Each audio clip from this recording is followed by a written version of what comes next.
प्रिय धर्मानुरागी सज्जनों, आज महामाई का नवरात्र का दूसरा दिन ब्रह्मचारिणी स्वरूप का रहस्य आप सभी के बीच में मैं रखने जा रहा हूं। देवी दुर्गा के 9 अवतारों में से दूसरे अवतार को माता ब्रह्मचारिणी के नाम से जाना जाता है। देवी के इस अवतार की पूजा नवरात्रि के दूसरे दिन की जाती है। मां का नाम ब्रह्मचारिणी 2 शब्द ब्रह्म और चारिणी से मिलकर बना है। जहां ब्रह्म का अर्थ है तपस्या, वहीं चारिणी का अर्थ है तप का आचरण करने वाले। महादेव को अपने पति के रूप में पाने के लिए की गई कठोर तपस्या के कारण ही देवी के ब्रह्मचारिणी स्वरूप का आविर्भाव हुआ था।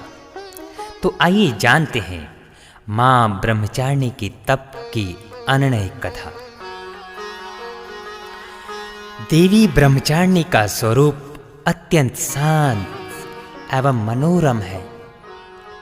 उनके दाएं हाथ में जप की माला, अक्षय माला और बाएं हाथ में कमंडल सुसज्जित हैं।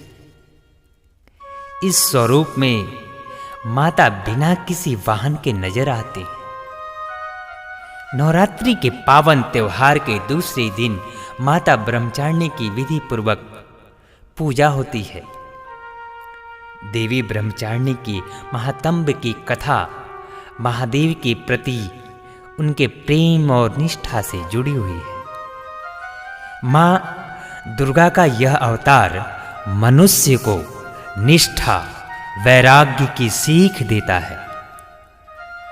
उनकी महिमा की इस कथा का वर्णन देवी भागवत महात्म्य और मार्कंडेय पुराण के कुछ अंशों से मिलता है।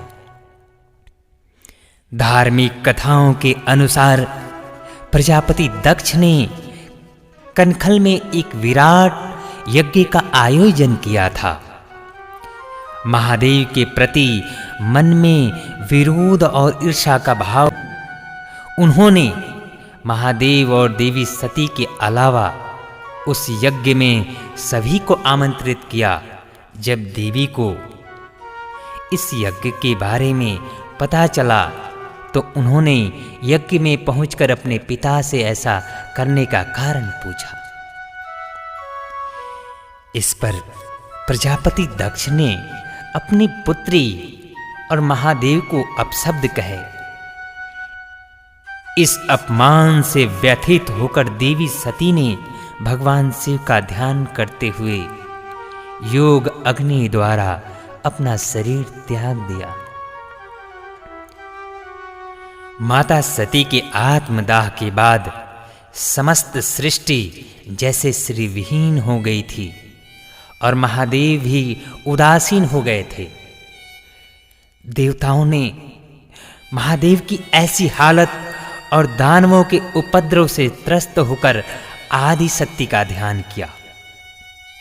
तब देवी आदि शक्ति ने सभी देवगणों को आश्वस्त किया कि वह बहुत जल्द पर्वतराज हिमालय के घर कन्या रूप में अवतरित होंगे।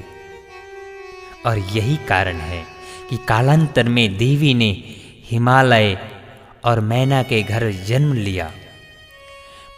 पर्वतराज की पुत्री होने के कारण देवी पार्वती शैलपुत्री कहलाईं। ऐसी मान्यता है कि एक बार हिमालय ने देवर्षि नारद से देवी पार्वती की जन्म पत्रिका को ठीक से जांच करने का आग्रह किया था। देवर्षि ने देवी पार्वती की जन्म पत्रिका को देखकर यह बताया कि आगे जाकर यह त्रिलोक के स्वामी महादेव की संगिनी बनेंगी। जब इस बात का पता देवी पार्वती को चला तो उन्होंने वन में जाकर महादेव की कठोर तपस्या करना शुरू कर दिया। इस कठोर तपस्या के दौरान देवी ने भोजन स्वरूप सिर्फ फल और फूलों पर निर्वाह किया। तत्पश्चात उन्होंने सूखे बिल्व पत्रों को ग्रहण करते हुए अपनी तपस्या को जारी रखा। एक समय ऐसा भी आया जब देवी निर्जला और निराहार महादेव की तपस्या में लीन थीं। महादेव को पाने के लिए देवी की इतनी कठिन तपस्या के साक्षी सभी देवता व ऋषि मुनि बने।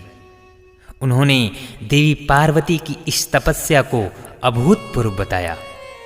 जब देवी की कठिन तपस्या के कारण उनका शरीर कमजोर, तब सभी देवताओं और ऋषियों ने इस तपस्या से प्रसन्न होकर उन्हें यह आशीर्वाद दिया कि उनकी सभी इच्छाएं पूरी होंगी और उनका विवाह महादेव के साथ संपन्न होगा।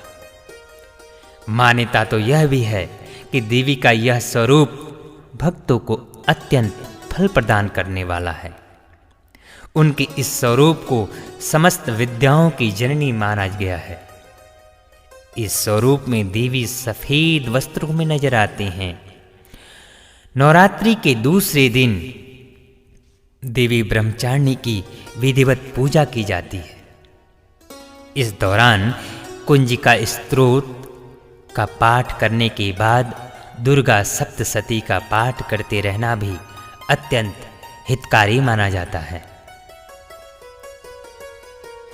जिनकी कर कमलों में अक्षय माला और कमंडल सुसज्जित है, उन सर्वोत्तमा देवी ब्रह्मचारिणी की कृपा हम पर सदैव बनी रहे। देवी दुर्गा के ब्रह्मचारिणी अवतार की कहानी हमें यह सीख देती है कि तप, त्याग, सदाचार, परिश्रम और संयम का मनुष्य के जीवन में कितना महत्व होता है। मनुष्य अगर कठोर परिश्रम करते हुए अपना जीवन यापन करे तो उसे अपने मनवांछित फल की प्राप्ति अवश्य होती है। जिस प्रकार अत्यंत मुश्किल परिस्थितियों में भी देवी ब्रह्मचारिणी ने अपनी तपस्या का पथ नहीं छोड़ा, उसी प्रकार मनुष्य को भी परिश्रम का पथ